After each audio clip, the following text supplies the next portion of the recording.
राजकारणात तुम्ही पदार्पण कधी आणि कसे केले? ऍक्च्युली राजकारण म्हणजे एक ऍक्सिडेंटली मी राजकारण झालो आहे. सहकार्य केलं. एक मिनिट, ते जाधव साहेब आहे. हो जाधव साहेब, इकडे एक मिनिट. त्या दिवशी तुम्ही आले त्या दिवशी आम्ही सहकार्य केलं का नाही तुम्हाला? आम्ही केलं का? आम्ही नाशिकमध्ये होणारा श्री गणेशाचा आगमन सोहळा ही परंपरा तुम्ही सुरू केली असे बोलले जाते. म्हणजे आम्हाला एक अभिमान वाटतो की आम्ही चालू केलेली परंपरा नाशिकमध्ये आज मोठ्या लेवलला चालू झाली आहे. महानगरपालिकेकडून तुमचा गणेशोत्सवाचा बॅनर जबरदस्तीने हटवला गेला होता. आपल्या इथं राजकारण म्हणून गणेशोत्सव बघितला जातोय. कोविडमध्ये तुमच्यावर शहर विद्रुपीकरणाचा देखील गुन्हा दाखल झाला होता. माझ्या माता माऊलींसाठी असे 1000 गुन्हे दाखल झाले तरी मला फरक नाही पडणार. मध्यंतरीच्या काळात खंडणीचाही गुन्हा तुमच्यावर दाखल झाला होता. नमस्कार. आज आपण एका अशा व्यक्तीला भेटणार आहोत जे सर्वसामान्य घरातून येऊन त्यांनी आज नाशिकच्या राजकारणात त्यांचे एक स्वतःचे वेगळे अस्तित्व निर्माण केले आहे. तसेच कलाकारांचा आवाज म्हटलं तर अक्षय खांडरे हे नाव प्रामुख्याने घ्यायलाच हवे. तसेच मनसे चित्रपट सेनेचे अध्यक्ष अमय खोपकर असू देत, शालिनी ठाकरे असू देत, यांचे अत्यंत जवळचे आणि विश्वासू सहकारी म्हणून अक्षय खांडरे यांचे नाव घेतले जाते. तसेच नाशिकचा श्री गणेशाचा उत्सव म्हटला तर अक्षय खांडरे हे नाव आवर्जून घ्यायलाच हवे. चला तर मग आजच्या मुलाखतीचाही आपण श्री गणेशा करूया. नमस्कार सर. नमस्कार. तर सर, सर्वप्रथम राजकारणात तुम्ही पदार्पण कधी आणि कसे केले? म्हणजे राजकारणात याची आवड तुम्हाला सुरुवातीपासूनच होते का? ऍक्च्युली राजकारण म्हणजे एक ऍक्सिडेंटली मी राजकारण झालो आहे. मी पहिल्यापासून अभिनयात काम करत होतो आणि नाशिकच्या कलाकारांच्या बऱ्याचशा समस्या होत्या. त्या समस्येकडून आम्ही राजसाहेबांकडे जायचं होतं आम्हाला. परंतु 2014चे इलेक्शन झालेले होते. त्या टायमिंगला राजसाहेब राजकारण कार्यालय मनसे इथे आले होते. माझा अत्यंत जवळचा एक मित्र होता. तो आम्ही म्हटलं चल एक साहेबांना भेटूया, नाशिकच्या कलाकारांची समस्या सांगूयात. त्या टायमिंगला आम्ही साहेबांना भेटायला गेलो आणि साहेबांनी कलाकार म्हटलं की त्याच मिनिटाला आम्हाला आतमध्ये बोलवल्यानंतर आम्ही साहेबांना सगळ्या समस्या सांगितल्या, काय नाही. त्याच्यानंतर नाशिकमध्ये कलाकारांसाठी काय करता येईल काय नाही. तर साहेबांनी सगळं आमचं शांततेत ऐकून घेतलं आणि त्यानंतर त्यांनी तात्काळ तिथून प्रसाद पुरंदरे पुण्यात म्हणजे बाबासाहेब पुरंदरेंचे चिरंजीवांना फोन लावला आणि आमचे नावं सांगितलेत की अक्षय आणि अजून एक जण तुला भेटायला येतो, त्यांना काय ते योग्य गायडन्स कर. मग आम्ही त्यांना भेटून आलो. 2-3 दिवस आम्ही प्रसाद पुरंदरे साहेबांसोबत होतो आणि त्यानंतर आल्यानंतर साहेबांची ती आम्ही तळमळ बघितली आणि तिथून कुठेतरी ऍक्सिडेंटली चित्रपट सेनेत काम करायला लागलो आणि त्या फ्लोने कुठेतरी राजकारणात एक पदार्पण झालं. म्हणजे असं माझं फॅमिली बॅकग्राऊंड तसं बघितलं तर काकांनी 2002ला इलेक्शन लढलंय, परंतु असं राजकारणाचा सक्रिय काही टच त्या गोष्टीला नव्हता. प्रत्येक सामाजिक कार्यात आमचं एक गणेश उत्सव मंडळ आहे की जे 1982 साली स्थापन झालेलं आहे. ते सामाजिक काम चालू होतं आणि त्याच्यानंतर ऍक्सिडेंटली एक राजकारणात पदार्पण झालं. जसे की तुम्ही आता गणेशोत्सवाचा उल्लेख केला, तर जसे आपल्या सर्वांनाच माहिती आहे गणेशोत्सव अवघ्या महाराष्ट्रात जल्लोषात साजरा केला जातो. परंतु नाशिकमध्ये होणारा श्री गणेशाचा आगमन सोहळा ही परंपरा तुम्ही सुरू केली असे बोलले जाते. तर त्याबद्दल काय सांगाल? आता कसं होतं, पहिल्यापासून आमच्या मंडळाचं नाव श्रीमंत सिडकोचा महाराजा. तर बऱ्याचशा म्हणजे मोठे जे मंडळी आमची, आता मी तर 3री फळी आहे, 1982 पासूनची स्थापना आहे. तर प्रत्येकाची इच्छा होती महाराजा महाराजा सारखा असला पाहिजे आणि त्याचं आगमन पण तसं व्हायला पाहिजे. पण आपल्या नाशिकमध्ये मोठ्या मूर्त्यांची क्रेज वगैरे असं काही नव्हतं. तर 2018 साली आम्ही पहिली मूर्त घेतली नाशिकमध्ये. माझे एक मित्र आहे कॉलेज रोडला, त्यांची मूर्त आम्ही जुनी मूर्त घेतली, सेकंड मूर्त. आणि मग ती मूर्त आणायची तर मग आपण मुंबई स्टाईल तिचं स्वागत वगैरे करू आणि मग मूर्त समजा आपण गणपती बसतील त्या दिवशी आणली तर त्याची म्हणजे डेकोरेशन करायला परत दिवस जातील. तर आम्ही ठरवलं आपण 5 दिवस अगोदर आणूयात, म्हणजे आगमन सोहळा झाला की मूर्त मध्ये झालं त्याच्यानंतर डेकोरेशनचं काम चालू आहे. मग तसं आम्ही 2018ला पहिल्यांदा आगमन सोहळा केला. त्यावेळेस आम्हाला बरेचसे लोक हसलेत, म्हणजे नाशिकचे मोठे नेते ते मला काही एडीचाय करतात का. आणि म्हणजे की अशा बऱ्याचशा गोष्टी घडल्या आणि आज तुम्ही बघाल तर प्रत्येक मंडळात क्रेज लागली की आमचा आगमन सोहळा. मग आता म्हणजे आम्हाला एक अभिमान वाटतो की आम्ही चालू केलेली परंपरा नाशिकमध्ये आज मोठ्या लेवलला चालू झाली आहे. असं. आणि मागील वर्षी तुम्ही पशुपतीनाथांचा देखील देखावा साकारला होता आणि असे अनेक सुंदर सुंदर देखावे तुम्ही उभे करत असतात. तर ह्या वर्षी काही कल्पना आहे सध्या डोक्यात? कल्पना म्हणजे गणेशोत्सव म्हटलं का लोकांना फक्त 10 दिवसाचा उत्सव वाटतो, परंतु गणेशोत्सव 10 दिवसाचा असताना त्याच्या मागची मेहनत 2 महिन्यापासूनची असते. आता जवळपास 1 महिन्यापासून आपल्या मंडळाचं डेकोरेशनचं काम चालू आहे. आपण यंदाच्या वर्षी राजस्थान येथील खाटू श्याम बाबांचा देखावा आपण मंदिर ते उभारतो आहोत. तर त्याचं सेटअपचं सर्व काम चालू आहे ऑलरेडी. तर यंदाच्या वर्षी नाशिककरांना नक्कीच खाटू श्याम मंदिराची प्रतिकृती बघायला मिळेल. खूप सुंदर. तसेच गणेशोत्सवासाठी तुम्ही अगदी स्वतःची गाडीही विकली होती, असाही काही किस्सा झाला होता. तर तो किस्सा नेमका काय होता? ॲक्च्युली काय झालं होतं की आता आम्ही आहोत सर्वसामान्य कुटुंबातले. समजा मी जरी धरतो तर माझे वडील आज एका कंपनीत जॉबला आहेत आणि त्या लेवलपासून आम्ही येतो. तर आम्ही जेव्हा मूर्त घेतली तर मूर्त उचलायला 4 क्लिप लागते आणि एका वेळेस 4 क्लिपचं भाडं 5-6 हजार एवढे घेतात. तर आपण म्हटलं आपण मूर्त तर घेतली, पण आता हे प्रत्येक वेळेस उचलून ठेवायचे, प्रत्येक वेळेस 5,000 5,000 म्हणजे हे कुठेतरी एक अडचणीचा भाग तयार होणार होता. तर मग आमचं असं ठरलं की आपण एक ट्रॉली घेऊयात. पण तो ट्रॉली घ्यायची तर 50,000-60,000 एकत्र आणायचे कुठून लगेच. तर मग म्हटलं ठीक आहे ट्रॉली घ्यायची. आम्ही बघितले वगैरे. तोपर्यंत मी OLXला माझ्याकडे होंडा सिविक गाडी होती आणि तिचा चॉईस नंबर असल्यामुळे ती लगेच 2 दिवसात विकल्या गेली. तर मग मी काय केलं OLXला ती गाडी टाकली. 2 दिवसात त्या गाडीचे पैसे आले. त्याच्यातले 60,000चे आम्ही ट्रॉली घेतली आणि बाकीचे पैसे गणेश उत्सवाला लावले होते. आणि मागील वर्षी 2024 मध्ये महानगरपालिकेकडून तुमचा गणेशोत्सवाचा बॅनर जबरदस्तीने हटवला गेला होता आणि प्रशासनाचाही प्रचंड दबाव तुमच्या मंडळावरती टाकण्यात आला होता आणि फौजफाट्या घेऊन बऱ्याच तिथे काही गोष्टी अशा घडल्या होतात. तर ते प्रकरण नेमकं काय घडलं होतं त्यावेळी? ॲक्च्युली काय झालं होतं, की आता गणेशोत्सव म्हटलं, की सिडकोचा महाराज आणि सिडकोतनं जो आगमन सोहळ्याला जे भाविक येतात, ते कुठे आपण 200-500 देऊन आणत नाही आणि आपला आगमन सोहळा म्हटलं कमीत कमी 5,000 ते 6,000च्या पुढे लोकं अराउंड असतात त्या ठिकाणी. तर आता काय आहे नाशिकमध्ये हीच एक गोष्ट आहे, की मुंबई, पुण्यात एका मंडळावर जर का काही प्रशासन येतं, तर बाजूच्या मंडळात गोळा होतात. आपल्या इथं तसं नाही. आपल्या इथं राजकारण म्हणून गणेशोत्सव बघितला जातोय. म्हणजे ह्या गोष्टीवर मला बरेच जण ट्रोल करू शकतात किंवा काय. पण ही प्रॅक्टिकल परिस्थिती आहे, की एखादा व्यक्ती गणपती बसवतोय किंवा काय करतोय, तर आम्ही राजकारण म्हणून गणपती नाही बसवत. आमची परंपरा आहे किंवा आम्ही इलेक्शन आले म्हणून गणपती नाही बसवत. तर काही लोकांना असं झालं, की यार खूप जोरात आणि खूप सारे लोकं त्याच्या पाठीशी आहेत. तर त्यांनी सत्तेचा गैरवापर करून, की प्रशासनावर म्हणजे तुम्हाला सांगायला विशेष वाटेल या गोष्टीची, की नगरपालिकेच्या कर्मचाऱ्यांची ड्युटी 6 वाजेपर्यंत, 7 वाजेपर्यंत. 8:30 पावणे 9 वाजता माझ्या इथे फौजफाटा घेऊन आले होते, की तो काढा. त्यानंतर 30-35 पोलीस कर्मचारी म्हणजे अक्षरशः सगळ्यांनी मला सांगितलं, की अक्षरशः आम्हाला वाईट वाटतं या गोष्टी काढायला, पण आमच्यावर इतका प्रचंड दबाव आहे, की जो तुमच्या विरोधी जो कोणी आहे, तो सत्ताधारी पक्षात असल्यामुळे प्रचंड दबाव येतो आणि आमच्या नोकरीचं आहे. म्हणजे ज्या मॅडम होत्या तिथे त्यांचं नाव नाही घेत. त्याने अक्षरशः तुम्ही माझ्या लहान भावासारखे आहात. मी तुम्हाला हात जोडून विनंती करते, की म्हटलं नाही ताई तुम्ही मला ते योग्य नाही वाटत आहे, की एक माता माऊलीने आपल्याला हात जोडून आणि कारण की त्याला एक धार्मिक वळण लागत होतं त्या ह्याला. तर म्हणे प्लीज आमच्यासाठी हे करा. म्हटलं ठीक आहे काय हरकत नाही. म्हणून सर्व मुलांना सांगितलं. पण तो आम्ही काय केलं त्याच्यावर गणपती बाप्पाचा फोटो होता, पशुपतीनाथ भगवानांचा फोटो होता. तर आम्ही बॅनर खाली घेतल्यानंतर त्याची आरती केली, माफी मागितली आणि त्याच्यानंतर तो बॅनर काढला. म्हणजे त्याच्यात तुम्हाला सांगायला वाटेल, की अतिक्रमण विभागाचे काही जवळचे मित्र होते. तर ते त्या दिवशी सुट्टीवर होते. ते म्हणे, "आम्हाला इथं बोलावून घेतलं. समजा तुम्ही बॅनर नाही काढला, तर आम्हाला तुमच्यावर ॲट्रॉसिटी दाखल करण्यासाठी बोलवलंय, की तुम्ही आम्हाला जातीवाचक शिव्या दिल्यात."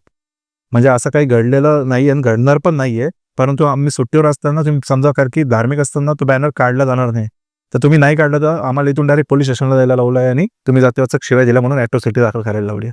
म्हणजे इथपर्यंत पण शुभेच्छा तुम्ही प्रत्येकाला आणि गणपती बाप्पा पण त्यांना चांगली बुद्धी देईल असं समजूयात आणि पुढे चालूयात. नाही, खरोखरच गणेशोत्सव म्हटल्यानंतर म्हणजे तुमचे किस्से खरंच खूप चांगले आहे. आणि यानंतर 2017 मध्ये पण तुम्हाला पक्षातर्फे म्हणजे उमेदवारी मिळाली होती, परंतु अचानक तुम्हाला त्यातून माघार घ्यावी लागली. तर ते माघार घेण्याचं नेमकं काय कारण झाले होते? काय झालं होतं हे बघा मी पुन्हा तुम्हाला सांगेल, की मी सर्वसामान्य कुटुंबातून आलोय आणि काय असतं, की इलेक्शन लढणं म्हणजे 8 दिवस अगोदर तुम्हाला एबी फॉर्म दिला, की मॅडम हा एबी फॉर्म तुम्हाला इथे इलेक्शन लढायचं आहे. अहो 4चा प्रभाग आहे, 52,000 लोकसंख्येचा प्रभाग आहे. 8 दिवसात तुम्ही कोणाकडे पोहोचला आणि 52,000 लोकसंख्येच्या प्रभागात इलेक्शन लढायचं तर कमीत कमी 25 ते 30 लाख रुपये तुमच्याजवळ पाहिजे. आपल्याकडे 2-2.5 लाखाची तेव्हा परिस्थिती नव्हती आजच्या 8 वर्षापूर्वी.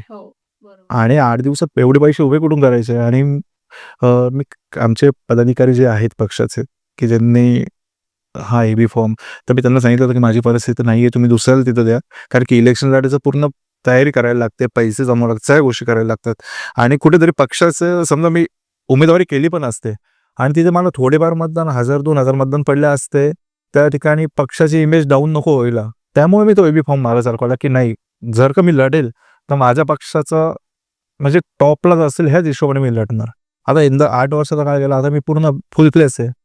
आता मला माहिती आहे ना कोणाला चितपत करायचं आणि काय करायचं. त्या हिशोबाने मी आता प्रिपेअर्ड आहे. त्यामुळे पक्षाची एक कुठेतरी प्रतिमा मलिन नाही व्हावी आणि आर्थिक खर्च सगळ्यांची बाब लक्षात घेता त्यावेळेस मी माघार घेतली, की जेणेकरून थोडेफार मतदान पडले असते, 1000-2000 मतदान पडले असते तर आपल्या पक्षाची प्रतिमा मलिन झाली असते. त्यामुळे मी माघार घेतली.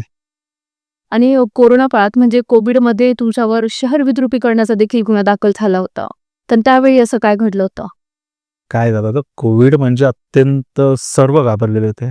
अगदी प्रशासनाला पण समजत नव्हतं काय करायला पाहिजे त्या गोष्टीवर आणि लॉकडाऊनचा पिरियड तुम्ही बघितलं असेल की आपल्या बाजूच्या गल्लीत जरी एखादा कोविडचा पेशंट पॉझिटिव्ह ठरला तरी म्हणजे त्या गल्लीवाल्याला पण तिकडे म्हणजे सगळे घाबरून जायचे. त्यावेळेस आम्ही काय केलं, मी असेल, आमचं मंडळ असेल, माझे जेवढे सहकारी होते तेवढे, तर आम्ही सॅनिटायझर फवारणीचे मशीन घेतले. प्रत्येक म्हणजे 4 ते 5 मशीन होतं. एवढं वेट 30-35 किलोचं वेट पाठीला अडकवायचं आणि ते फवारणी करत डोर टू डोर आम्ही केले. तर आम्ही जवळपास 6,000-6,500 घरांना डोर टू डोर फवारणी केली.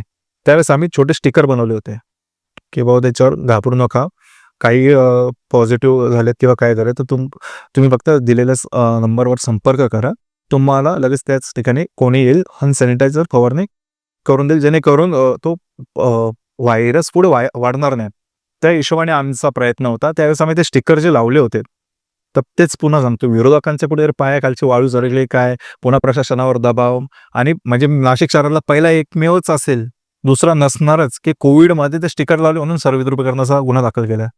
आणि माझ्या माता माऊलींसाठी असे 1000 गुन्हे दाखल झाले तरी मला फरक नाही पडणार. मी त्यांच्यासाठी सदैव म्हणजे अवेलेबल आहे आणि अवेलेबल राहील. कारण की मी सर्वसामान्य घरातनं असल्यामुळे सर्वसामान्य घरातल्या माणसांची काय मूलभूत गरजा आहेत ते मला जवळून माहिती आहे आणि त्यांच्या समस्या काय हे देखील मला माहिती आहे. आणि सर मध्यंतरीच्या काळात खंडणीचाही गुन्हा तुमच्यावर दाखल झाला का? तर ते प्रकरण नेमकं काय होतं? काय झालं होतं ॲक्च्युली, मला पण आजपर्यंत मी त्याच खूप मोठ्या कोड्यात आहे की माझ्यावर कसं काय दाखल झाला. ज्या दिवशी 6 फेब्रुवारीला गुन्हा दाखल झाला, 6 फेब्रुवारीला जो इसम ज्याने दाखल केला, मग मी त्याला ओळखत नाही, काय वर मला नाव पण नाही माहिती आहे. आणि ते फसलेच त्यांच्या ह्याच्यात, ज्यांनी दाखल केला ते फसले. 6 फेब्रुवारीला त्यांनी जेव्हा गुन्हा दाखल केला, सकाळी 9 वाजेला मी फोन केला असं सांगितलं आणि 6 फेब्रुवारीला सकाळी 9 वाजता मी राजसाहेबांच्या घरी आहे. कारण की आपल्या 19 फेब्रुवारीला शिवजयंती उत्सव असतो, शिवप्रभूंचा जयंतीचा उत्सव. तर त्यानिमित्ताने आम्ही रोजगार मेळावा ठेवला होता. तर त्या रोजगार मेळाव्याचं निमंत्रण द्यायला आम्ही राजसाहेबांच्या बंगल्यावर होतो. हे समोरच्यांना माहितीच नाही आणि त्यांनी खोटा प्रशासनावर दबाव आणून खोटा गुन्हा दाखल केला. गुन्हा 6 तारखेला दाखल झाला खंडणीचा. मला 8 तारखेला बोलवलं पोलीस स्टेशनला की बा तुम्ही कुठे, काय मला माहितीच नाही तोपर्यंत. मी त्यांना सगळं सांगितलं. मग त्यांनी पेपर दिलेत आणि असं असं म्हटलं कोण आहे, मीच ओळखत नाही या व्यक्तीला. म्हणजे उगाच प्रशासनावर दबाव आणून आणि ते खंडणीचा गुन्हा, त्याच्यात माझ्या भावाचं नाव, माझ्या भावाचा तर काही राजकारणाशी रामनामचा संबंध नाही. माझे 2-3 मित्र आहेत, ते म्हणजे ते बिचारे कंपनी जाऊन हे करतात आणि उगाच काही ना काही बदनामी करायची म्हणून त्या विषयात मी जास्त बोलू इच्छित नाहीये. कारण की ते ऑलरेडी म्हणजे कोर्टात ती प्रोसेस आहे आणि माझी न्यायदेवतेवर विश्वास आहे माझा, की मला माहिती मी त्याच्यात आहे, नाही तर न्यायदेवता जो योग्य तो न्याय मला देईल आणि जो निर्णय असेल, जो काही असेल त्याला आम्ही मान्य करणार. जसे की एकंदरीत आपल्या मंडळाने आतापर्यंत अत्यंत सुंदर सुंदर देखावे साकारलेले आहेत. जसे की मागील वर्षी पशुपतीनाथांचा देखावा साकारला गेला होता. परंतु एकंदरीत तुमचं आर्थिक नियोजन त्यावेळी कसं असते? तर आर्थिक नियोजनाबद्दल तुम्ही काय सांगाल? गणेश उत्सव 10 दिवसांचा आणि 10व्या दिवशी विसर्जन झाल्यानंतर गणेश उत्सव संपला असं नसतं. गणेश मंडळाच्या कार्यकर्त्यांसाठी किंवा आमच्यासारखेच म्हणजे जे काही गणपती उत्सव साजरे करतात, यांच्यासाठी लगेच दुसऱ्या दिवसापासून येणाऱ्या गणेश उत्सवासाठी आम्ही जगत असतो. म्हणजे एकंदरीत वर्षभर आम्ही गणेशोत्सवाच्या 10 दिवसांसाठी जगत असतो आणि या वर्षभरात आम्ही जे काही कमवतो किंवा आमचे जे काही आर्थिक इन्कम आहे, त्याच्यातलं आम्ही 25% 30% हा आम्ही गणेशोत्सवासाठी साईडला काढून ठेवतो. कारण की गणेशोत्सव आजकाल सिडको एरिया झाला किंवा काय, इथं वर्गणी नावाचा आमच्याकडे प्रकार नाही आहे, की आम्ही पावती पुस्तक घेऊन गेलो की ताई हे द्या किंवा काय. आमच्याकडे अशी परंपरा आता जवळपास हे झाली. आता महागाई इतक्या मोठ्या प्रमाणावर वाढली आहे, की आपण त्याच्यामध्ये अजून कोणाकडे जायचं की ताई नाही, नाही हे. तर ह्या गोष्टी आम्हाला म्हणजे आमच्या मंडळाला पटत नाही. तर आम्ही एक मीटिंग घेऊन ठरवलं की आपण या गणेशोत्सवात वर्गणी घ्यायची नाही. ज्याला कोणाला इच्छा असेल तो तिथे लहान पेटीत वगैरे हे करेल आणि जे आमच्या गणेश मंडळाचे सभासद आहे, तर प्रत्येकजण त्याच्यापरीने 1000, 2000, 5000 असे जे असेल ते मंडळाकडे जमा करतो आणि वर्षभरात जे झालेले जे पैसे आहेत, त्यातनं 8-10 लाखाची अमाउंट जमली, की ते आम्ही गणेश उत्सवासाठी वापरत असतो. की एकंदरीत की गणेश मंडळाचा कार्यकर्ता हा फक्त 10 दिवसासाठी नाही जगत, तो वर्षभर त्या 10 दिवसांसाठी जगत असतो. अशा प्रकारे आमच्या मंडळाचं नियोजन असतं. आणि तर आता येत्या काही दिवसातच स्थानिक स्वराज्य संस्थांच्या निवडणुका येऊन ठेपल्या असतात. तर त्याबाबत आता तुमची पूर्वतयारी कशी असणार आहे, की आम्हाला सर्वांना उत्सुकता आहे जाणून घेण्याचे? हे बघा तयारी असे म्हणजे ऑन रेकॉर्ड सांगितलं जात नाही. परंतु एवढं नक्की सांगेल की सर्व माता माऊलीच्या आशीर्वादाने, श्री गणेशाच्या आशीर्वादाने, भोलेबाबांच्या आशीर्वादाने नक्कीच अक्षय खांडरे नाव नक्कीच तुम्हाला नाशिक महानगरपालिकेच्या सभागृहात दिसेल. त्यासाठी आमचे पूर्ण प्रयत्न असणार आहे आणि नक्कीच आम्ही सभागृहात असू. तर अशा प्रकारे सर्वसामान्य परिवारात जन्माला येऊन देखील कोणत्याही राजकीय वारसाचा आधार नसतानाही सामाजिक आणि राजकीय क्षेत्रात स्वतःचे एक वेगळे अस्तित्व निर्माण करणे ही खरंच वाटते तितकी सोपी गोष्ट नाहीये. सर, नक्कीच तुम्हाला तुमच्या येणाऱ्या पुढील काळासाठी खूप खूप शुभेच्छा देते. देवगणरायाच्या साक्षीने तुमच्या सर्व इच्छा पूर्ण होऊ देत आणि येणाऱ्या स्थानिक स्वराज्य संस्थांच्या निवडणुकीत तुम्हाला भरघोस मते मिळू देत अशी आशा व्यक्त करते. आणि एक नाशिकचे तरुण नेतृत्व म्हणून तुम्ही नाशिक महानगरपालिकेमध्ये दिसावेत अशी सर्वांनाच इच्छा, म्हणजे सर्वांच्याच वतीने इच्छा व्यक्त करते. पुन्हा एकदा तुम्हाला भावी वाटचालीसाठी खूप खूप शुभेच्छा देते. इथून संपते. धन्यवाद.